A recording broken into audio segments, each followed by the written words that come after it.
So starting with data, the first thing I wanted to look at was the fates of data projects that did not go with us.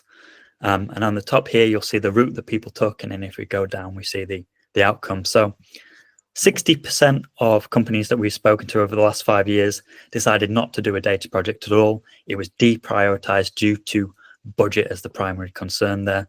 And interestingly, about 33% of those, so about a third of them, they go for a rapid state of growth. They spend their money, they grow as a company.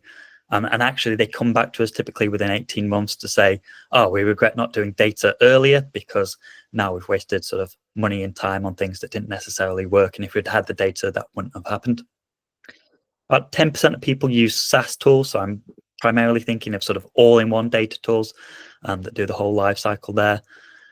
In the past, our advice was that these tools were a great way of getting started with data, that they can get you to value very quickly. But when I reviewed the data, I found that 100% of people actually look to change within 9 months.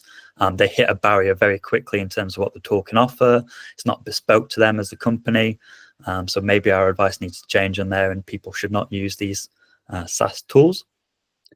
10% went with a freelancer, and that's normally a good option for the sort of the first couple of years in business. But 45% of those companies then needed to start from scratch after 2 years just because the solution that was in place didn't scale enough. 6% went with an agency that wasn't us. And 20% of those people then came back later. They weren't happy with the agency and they hired us instead. I will say in the spirit of honesty that that's a trend that's only happened this year, didn't happen before this year. So perhaps that is AI has become a big selling point to companies. There's more agencies that are sprouted up because of that. And so maybe there's not as enough people in the industry that have experience of actually setting up data. And 5% hired internally, and that actually went really well for most of the companies that did that.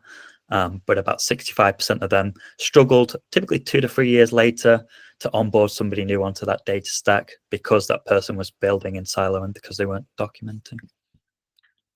And then reflecting on if that was the true of industry. So budget is typically seen as the biggest obstacle to leveraging data.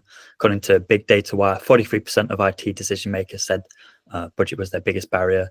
And even at enterprise level, 21% of them face cost-related barriers into implementing what they want with data. And so some key problems with starting with data.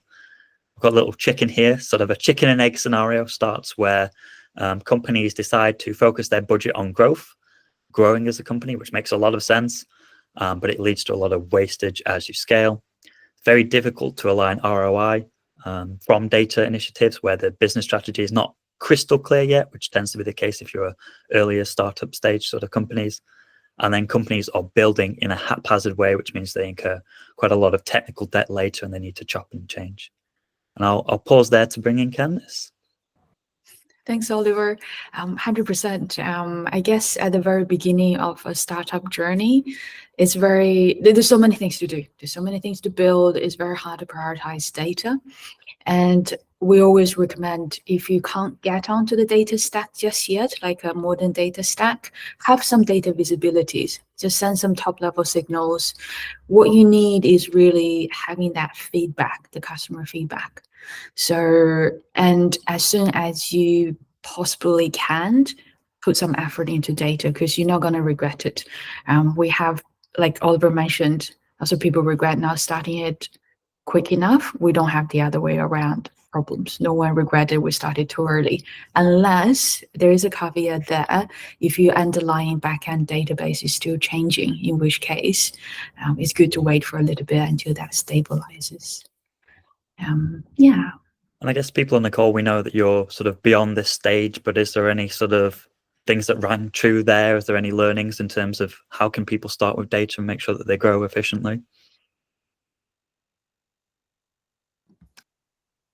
I do agree actually that one of the biggest challenges for us was like coming up with an idea of where do we get the most value from and what do we do first.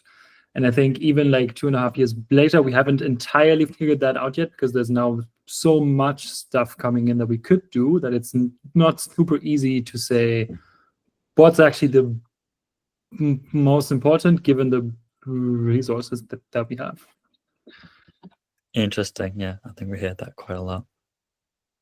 So in terms of our recommendations, we always look at things from strategy, technology, and people. So strategy-wise, we say nail down your business use cases by mapping out the customer journey as a good starting point. Technology-wise, when you're thinking about where do I start, what tools do I pick, if you know your data volumes, existing tech systems, think about security and data privacy, which will be dependent on which industry you're in. And then, of course, cost and scalability is probably the most important thing to think about. And from a people point of view, I guess our advice is don't try and hire a unicorn, one person who will do absolutely everything from you. They don't tend to exist, and they're quite expensive if they do. And it often leads to problems when scaling, because if you hire somebody who's stronger on analysis, they won't consider engineering, and vice versa. Quote from one of our clients, Roy, here from Connected. He said, as a second-time founder, I knew how important it was to incorporate data much earlier in our journey and help deliver product market fit faster. And interestingly, a lot of our clients are actually second-time founders, which I think says an awful lot about when it's important to grow with data.